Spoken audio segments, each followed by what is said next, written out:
Sudah memasuki tahun baru 2026, saatnya menjadi momen untuk menyusun target baru termasuk urusan uang. Sejumlah warga pun berharap tahun ini tak hanya bekerja saja, melainkan bisa membuka usaha, bahkan berbisnis.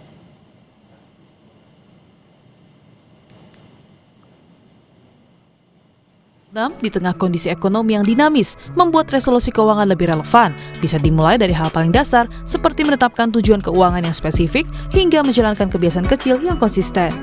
Sambut tahun yang baru, diwarnai optimis masyarakat Indonesia yang ingin berusaha atau berbisnis. Sejumlah warga menargetkan dapat membuka usaha atau bisnis untuk berjualan. Resolusi saya 2026, saya mau membuat usaha bersama dengan teman-teman saya. Kebetulan teman-teman saya dari Medan. Teman-teman saya ada namanya grup Rasa Medan. Kita ada 8 orang gitu. Jadi saya mau kita mau meneruskan usaha, istilahnya bareng-bareng sama-sama gitu, dengan berbagai menu yang bermacam-macam gitu. Dengan menabung gitu ya, kita perlu modal ya, tentunya pasti modalnya sangat besar ya, nggak mungkin modalnya sangat kecil gitu kan, mungkin modalnya besar ya. Dengan menabung ya mungkin kita bisa sedikit demi sedikit kita membuka usaha kecil dulu, mungkin ya insya Allah mudah-mudahan akan semakin besar gitu aja. Resolusi 2026 ingin meningkatkan ekonomi keluarga karena saya udah purna tugas ke UMKM. Ya, jadi selama ini memang kami dengan anak-anak mengarahnya ke UMKM, meskipun anak-anak sudah bekerja tapi tetap harus mandiri. Punya sampingan gitu loh Mas. Dan usaha ya, ada usaha rental, kemudian tabungan, kemudian anak-anak kan kita satu keluarga sudah memulai dari menabung dari usia muda, kemudian ya kemudian saya invest dari itu, maaf ya, karena ASN itu kan ya ada tabungan pensiun ya, yaitu yang kami gunakan untuk supaya ke depan tuh saya selaku orang tua tidak merepotkan anak-anak. Mau membuka UMKM kecil-kecilan. Ya rencananya sih seperti rumah makan mie rebus Medan lah rencananya. Mudah-mudahan tercapai, walaupun kecil-kecilan lah. Harapan kami ini agar ada fokus perhatian kepada UMKM kecil. Karena menurut pendapat saya, itu adalah salah satu penunjang ya siklus bisnis atau putaran bisnis agar lebih baik lagi. Sejumlah indikator pun kerap menjadi gambaran yang perlu dipertimbangkan saat merancang resolusi, yakni inflasi tahunan Indonesia di tahun 2025 yang tercatat pada November 2,72% year on year. Perencanaan keuangan demi kondisi finansial yang sehat pun tentu diperlukan. Salah satunya di era media sosial dengan potret liburan mewah hingga gaya hidup mapan yang seringkali membuat orang merasa tertinggal meski realitas keuangan belum tentu seindah yang terlihat. Diharapkan kita dapat menyusun resolusi ekonomi yang realistis dan teliti. Jona Hamonangan, Anggi Mendrawan, Kompas TV. Nah, jadi sebenarnya bagaimana resolusi ekonomi 2026 khususnya yang atur keuangan kalau tahun ini naik jabatan atau karirnya gitu-gitu aja. Kita tanyakan langsung dengan psikolog konsumen Irfan Agia melalui sambungan daring. Selamat pagi Mas Agia. Pagi. Mas Agia, seperti apa sih sebetulnya resolusi ekonomi 2026 yang ideal? Ya, jadi kalau kita ngomongin resolusi ekonomi 2006, yang ideal itu adalah yang realistis sebetulnya gitu ya. Nah, realistis ini berdasarkan kondisi pribadi dan juga fokus ke proteksi atau ketahanan, bukan sekedar target yang besar atau muluk-muluk gitu ya. Jadi kalau dalam psikologi ada istilahnya optimism bias, artinya kita merasa tahun depan itu selalu pasti lebih baik, padahal pola hidupnya sama, tidak ada fokus membangun kebiasaan yang berbeda. Nah, biasanya kesalahan umum setiap tahun adalah satu, resolusinya itu terlalu optimis. Misalnya, tahun ini mau nabung 50% gaji, padahal cash flow belum stabil. Kedua, fokusnya langsung hanya ke hasil, tapi tanpa ke sistemnya. Contohnya, mau investasi yang besar, tapi tidak punya dana darurat.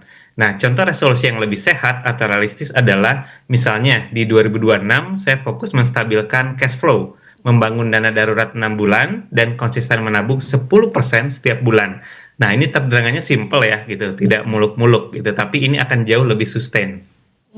Oke, nah Mas Agia, indeks ekonomi berdasarkan data, salah satunya penyumbang pertumbuhan ekonomi ini kan adalah konsumsi rumah tangga. Gimana ngatur keuangan supaya itu tadi tuh bisa balance antara konsumsi yang dibutuhkan sama pendapatan gitu misalnya? Ya, ini menarik. Jadi memang konsumsi itu penting ya, tentu sangat penting untuk ekonomi gitu. Tapi untuk levelnya individu itu fokusnya harus sadar atau mindful dan juga terkontrol. Nah, contoh mudahnya sehari-hari misalnya, kalau kita beli kopi gitu ya setiap hari atau 2 hari sekali itu nggak apa-apa, itu oke, it's okay. Tapi tidak mengorbankan tabungan yang sudah disisihkan. Kedua, misalnya ganti HP baru gitu ya, itu juga boleh gitu ya, kalau bukan karena FOMO atau ikut tren gitu ya. Dan yang ketiga, misalnya kita sudah sering langganan misalnya layanan streaming gitu ya, itu juga boleh gitu ya. Tapi seringkali kita tuh membayar yang jarang kita pakai tanpa kita menseleksi gitu ya, melakukan review biasanya di akhir tahun gitu ya. Banyak sekali layanan-layanan yang mungkin jarang kita pakai tapi kita bayar setiap bulannya. Jadi prinsipnya adalah konsumsi harian atau dalam tahap individu itu boleh sekali gitu, tapi tabungan dan juga proteksi itu jangan jadi korban. Itu caranya adalah sisihkan uang dulu baru konsumsi. Jadi istilahnya kalau dalam psikologi itu adalah pay yourself first, bayar kebutuhan diri kita sendiri dulu baru keinginan kita, seperti itu. Oke, lebih mindful, lebih banyak pertimbangan. Artinya gini Mas Agia, kalau dilihat dengan kondisi ekonomi saat ini, lebih baik gimana nih? Apakah kita tadi nabungnya cuma 10% aja atau justru lebih banyak di porsi tabungannya ataupun juga misalnya insurance dan lain sebagainya baru ke konsumsi atau seperti apa sih sebetulnya? Ya, jadi biasanya fokusnya adalah proteksi terlebih dahulu gitu ya. Kenapa? Karena intinya kita ingin membangun ketahanan gitu ya. Kenapa? Karena kondisi ekonomi sekarang itu cukup bisa dibilang fluktuatif gitu ya. Dan tidak semua orang itu bisa membaca arah ekonomi gitu. Jadi yang harus kita lakukan adalah melakukan safe bet istilahnya. Jadi proteksi diri kita terlebih dahulu. Dengan ini secara tidak langsung, secara psikologis akan membangun fokus kepada kebutuhan kita dulu, baru keinginan. Karena seringkali saat bikin resolusi gitu ya, kita tidak bisa memisahkan antara kebutuhan kita dan juga keinginan seperti itu. Artinya berarti gini, selama ini orang punya resolusi di awal tahun banyak dong yang nggak realistis atau gimana nih? Betul, jadi biasanya itu fokusnya itu pada goals atau target saja gitu ya. Jadi misalnya fokusnya ingin membangun bisnis baru gitu ya. Kemudian ingin lebih kaya lagi misalnya. Ini kan biasanya fokus-fokus yang bisa dibilang tidak konkret gitu ya, tidak realistis. Tapi yang harus difokuskan adalah membangun habitnya atau kebiasaan gitu ya. Makanya ketika kita setting gitu ya, 10% per bulan itu membuat menjadi realistis. Kenapa? Karena ketika kita membuat target, itu kita harus fokus pada kebiasaannya gitu. Jadi jangan hanya targetnya, misalnya membiasakan untuk menyisihkan 10% setiap bulan. Jadi yang difokuskan adalah habit dibandingkan target, seperti itu. Oke, Mas Agia, artinya gini, indikator apa aja sih yang bisa dilakukan untuk resolusi 2026? Prioritas nabungkah itu tadi, misalnya beli safe haven gitu, atau proteksi, dana pensiun, pendidikan anak, apa tuh? Ya, jadi urutan prioritas itu sebaiknya berdasarkan fondasi, bukan berdasarkan lifestyle atau gaya hidup. Contoh misalnya, ketika kita di usia 30-an gitu ya, sudah kerja di usia yang aktif tapi belum punya dana darurat. Nah, kita fokus ke dana darurat dan juga proteksi, bukan investasi yang agresif. Nah, ketika fondasinya misalnya sudah berkeluarga gitu ya, fokusnya berbeda lagi. Dana darurat dan juga proteksi atau insurance itu jadi non-negotiable gitu ya. Dan yang terakhir, kalau misalnya sudah stabil secara fondasi, baru kita bicara dana pensiun dan juga dana pendidikan anak. Nah, jadi kesalahan yang umum itu biasanya adalah menyiapkan masa depan gitu ya, tapi tidak siap untuk menghadapi masalah hari ini, besok, ataupun mungkin bulan depan, seperti itu. Oke, Mas Agia, tadi kalau kita lihat di berita pengantar, itu kan banyak yang punya bisa dikatakan mimpi resolusi di tahun 2026 ini, buka usaha dan lain sebagainya. Waktu yang tepat nggak sih di 2026 ini mengingat gimana situasi ekonomi maupun juga tadi yang perlu dipikirin ya, itu tadi fondasi ke diri sendiri dulu. Betul, jadi ini adalah saat yang tepat juga gitu. Kenapa? Karena biasanya setiap akhir tahun dan awal tahun dalam sisi psikologi itu adalah hal yang paling tepat atau waktu yang paling tepat untuk mengubah habit atau kebiasaan gitu ya. Nah, ketika kita bisa punya tadi ya di dalam berita pengantar ada yang ingin membangun bisnis kecil-kecilan gitu ya, UMKM gitu ya. Tapi ketika kita punya target tersebut dan jika kita dibarengi dengan fokus pada kebiasaan gitu ya, itu akan membuat kita akan menjadi lebih selangkah lebih dekat dalam menyiapkan karir kita. Dan secara ekonomi ini start yang bagus gitu 2026 karena kita sudah melihat banyak penyesuaian atau adjustment di 2025, kita lebih kenal gitu ya, sudah mulai lebih stabil dengan policy-policy yang sudah ada dan ini saatnya untuk memaksimalkan atau utilize istilahnya momentum ini seperti itu. Kalau tadi dikatakan harus dipikirkan juga tidak hanya di masa depan tapi juga masa sekarang, ada perbedaan nggak sih Mas Agia misalnya untuk orang yang sudah berkeluarga dengan yang gajinya ibaratnya buat diri sendiri gitu, nah itu untuk pembagiannya seperti apa sih? Betul, jadi pasti akan berbeda gitu ya. Kenapa? Karena secara lifestyle, secara kebutuhan hidup itu berbeda yang sudah berkeluarga dengan yang masih single gitu ya istilahnya. Nah, kalau untuk berkeluarga pasti fokusnya adalah membangun proteksi terlebih dahulu gitu ya. Kenapa? Karena ketika spending itu akan melibatkan tidak hanya satu pihak tapi lebih dari satu gitu. Tapi ketika misalnya masih belum berkeluarga itu kita dibolehkan atau punya ruang lebih untuk berinvestasi yang lebih agresif misalnya. Jadi resiko untuk memilihnya itu kan pasti akan tergantung fondasi dan juga kebutuhan gitu ya. Jadi ketika kita tidak berkeluarga, kita masih punya ruang untuk investasi yang resikonya lebih sedikit lebih tinggi gitu ya, karena tidak punya beban istilahnya. Tapi ketika sudah berkeluarga, apalagi sudah punya anak, itu kita harus lebih mindful dan juga fokus pada proteksi terlebih dahulu. Oke, menjadi waktunya nih buat yang belum berkeluarga untuk bisa memikirkan soal investasi. Nah, Mas Agia tadi kalau kita bicara soal bagaimana resolusi yang realistis, penyakitnya terutama buat Gen Z ini yang mungkin baru mulai memasuki dunia kerja, baru terima gaji dan lain sebagainya. Apa sih supaya bisa tetap realistis itu tadi? Apa yang perlu ditekan, bisa dikatakan demikian? Ya, jadi ketika kita berbicara penekanan ini gitu, nah ketika kita berbicara menekan itu kita tidak perlu menjadi penekanan yang ekstrim gitu ya, karena biasanya orang menganggap wah kita harus menabung sangat banyak gitu, jadi kita harus mengorbankan gitu ya kebutuhannya, keinginan kita bahkan, tapi seringkali gitu ya penyakitnya secara psikologi itu malah backfire gitu, istilah seperti diet gitu ya, semakin kita terlalu ekstrim untuk diet gitu ya, pada satu hari itu akan istilahnya muncul kembali jadi yo-yo effect gitu, jadi ujungnya nanti kita akan splurging lagi, spending lagi. Jadi kuncinya adalah mindful spending. Ketika kita sudah punya plan yang jelas dan juga menyisihkan sebagian juga memang untuk diri kita juga gitu ya, ada budget untuk senang-senang gitu ya, budget untuk self reward, itu menjadi penting karena pada dasarnya ilmu psikologi dan ilmu ekonomi itu harus balance. Ketika kita terlalu ketat gitu ya, terlalu fokus ekstrim pada ekonomi, nabung banyak tapi lupa dengan memuaskan psikologis kita, self reward, itu akan backfire. Jadi bagaimana cara kita juga punya menyisihkan gitu ya sebagai tabung kita untuk self reward diri kita juga. Kenapa? Karena the goal-nya itu adalah untuk long term, untuk sustain gitu ya, bukan untuk short term. Kalau kita main sustain, kita juga harus balance dengan kebutuhan dan juga keinginan kita, seperti itu. Oke, utamakan kebutuhan bukan keinginan. Mas Agia, nanti kita lanjutkan kembali dan saudara tetap bersama kami di Kompas Bisnis. Dan kita akan lanjutkan perbincangan soal bagaimana resolusi keuangan di 2026 bersama dengan psikolog konsumen Irfan Agia. Mas Agia, kita lanjutkan kembali. Jadi ada nggak nih Mas tips atur keuangan khususnya pengeluaran dan pendapatan seperti apa, terutama buat mereka yang gajinya pas-pasan tapi harus bisa spare juga nih buat nabung? Ya, jadi kalau konteksnya untuk gaji yang pas-pasan gitu ya, istilahnya kuncinya itu bukan menahan diri yang ekstrim gitu ya. Kalau memang kita merasa aduh gaji kita pas-pasan, tapi yang paling penting adalah bagaimana kita bisa disiplin dalam struktur. Ya, contoh praktisnya misalnya kalau anggaplah kita gajinya 6 juta per bulan gitu ya. Jadi 10%-nya 600.000 misalnya itu langsung ditabung gitu ya. Sisanya baru diatur dan dialokasikan untuk kebutuhan hidup yang lain gitu ya. Dan juga misalnya kebutuhan lain kita bisa punya 2 rekening gitu ya. Untuk memudahkan pembagian, satu untuk memang hidup atau kebutuhan sehari-hari dan 2 untuk tabungan gitu ya. Kalau itu memang bisa membantu untuk secara psikologis itu memisahkan, istilah itu ada mental accounting. Dan yang ketiga adalah menerapkan sistem auto debit misalnya gitu ya. Begitu gajian ini juga untuk membuat kita lebih disiplin, jadi kita sudah taruh 10% per bulan, itu langsung dipotong misalnya gitu ya. Nah, kesalahan umumnya biasanya adalah satu, menabung dari sisa saja gitu ya. Jadi ketika kita punya mindset nabung dari sisa aja deh, nah biasanya itu pada akhirnya nggak ada sisanya gitu kan.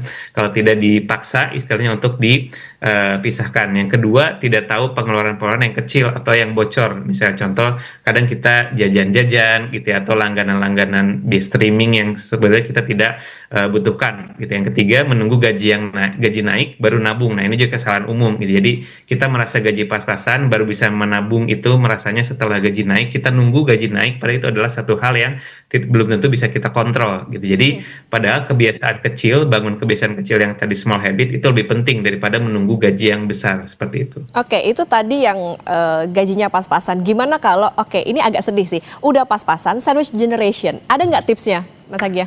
Haruskah menambah pekerjaan lagi gitu?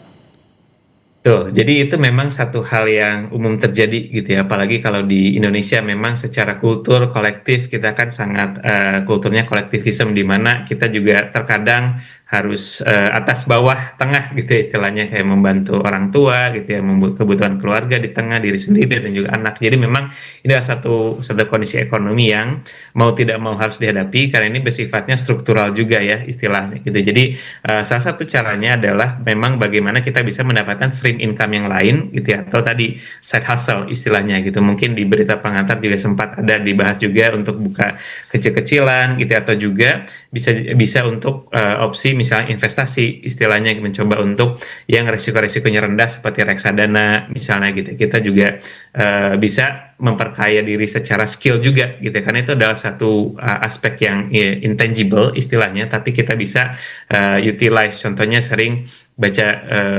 video-video kuliah umum gratis misalnya, itu kan meningkatkan skill yang bisa jadi untuk menarik potensi dan juga side job lain gitu. Jadi memang satu opsinya adalah menambah side job atau income yang lain, bisa melalui investasi, bisnis kecil, atau ikut course-course gitu yang gratis misalnya.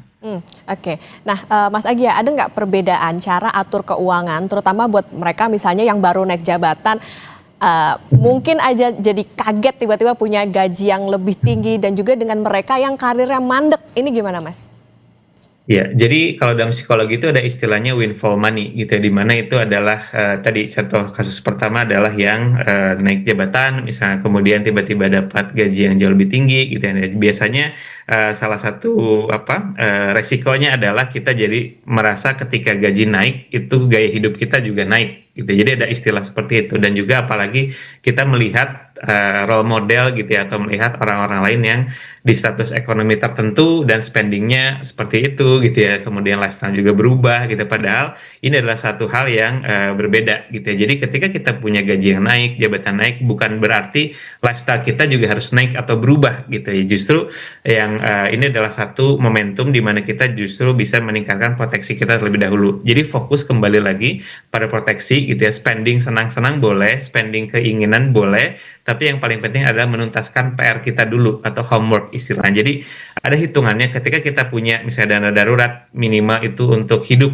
6 bulan atau 9 bulan, itu kita baru punya ruang untuk spending yang lain. Jadi rumus mudahnya gitu ya, daripada yang rumus complicated seperti itu gitu. Itu yang kedua. Kalau misalnya yang karirnya mandek istilahnya, kita juga bisa melihat dari sisi opsi karir yang lain juga gitu. Jadi seringkali kita terlalu terkungkung dalam satu suasana, dalam satu stagnansi gitu ya, bahwa ini cuma satu-satunya karir yang tepat gitu ya. Padahal kita tidak membuka mata, membuka ruang, membuka kesempatan gitu ya untuk karir-karir lain. Itu juga bisa menjadi konsiderasi gitu ya. Ketika karir mandek pasti ada hal-hal yang harus kita konsiderasi ulang dalam pekerjaan atau karir tersebut, seperti itu. Oke. Pertanyaan berikutnya ini mungkin tidak bisa diterapkan untuk semua orang, tapi ada nggak target tertentu menabung sampai dapat angka yang ideal, Mas Agia?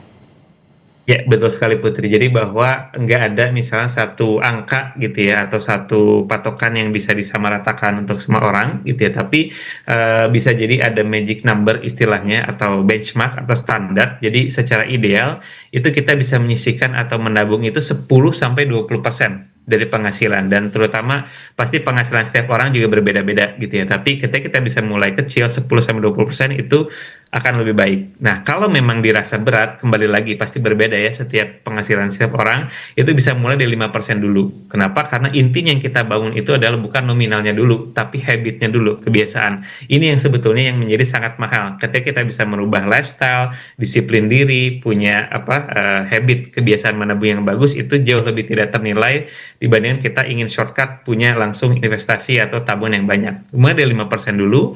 Jadi contoh kalau gajinya 5 juta per bulan, nabung 250.000 gitu ya. Ketika gaji naik, bukan lifestyle dulu yang naik, tapi alokasi tabungan seperti itu.